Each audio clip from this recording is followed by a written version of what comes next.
Hello everyone, welcome back to the Logging It channel. Today for this video of Logging It, I will be showing you how you can fix ChatGPT access denied issue that you're having. So for that, first thing is open a Google browser and you log in into the ChatGPT, or you try to log in. On the search bar, you type in chat.openai.com and there you need to go click on login.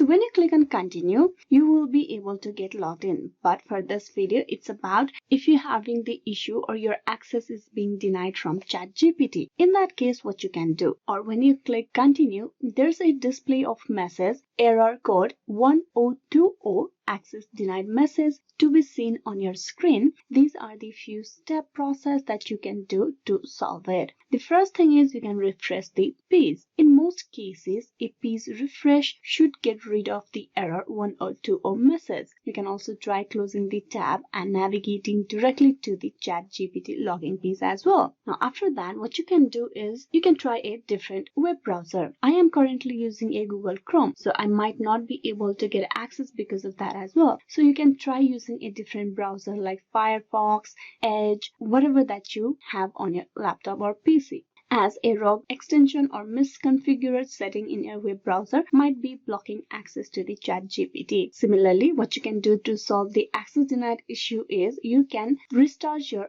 router. ChatGPT firewall can block your IP address if it detects suspicious activity. Restarting your router will reassign you that a new IP address and help bypass the access denied message. Even after all that, you're still not being able to log in and the screen still shows access denied, you need to disable any active VPNs on your laptop. So currently, if you can see over here, I do not have any VPN. So if I click on connect, I'm connecting my VPN to the United States. Because of this as well, I might not be able to get logged in or having the access denied message pop out. You need to disconnect it. Even after all that you have done for the solution, you are still not being to get access to the ChatGPT account of yours. That may be because the ChatGPT is down. Even though ChatGPT does not get bogged down as easily these days, it might be possible that ChatGPT is not working for you and many others at the same time. So what you can do is you can try logging in after some period of time. So these are the few information that you need to know when you see the access denied message on your screen while you try to log in. Hope this information on how you can fix the ChatGPT access denied was useful. Please like and subscribe the Logging It channel. Thank you for watching till the very end.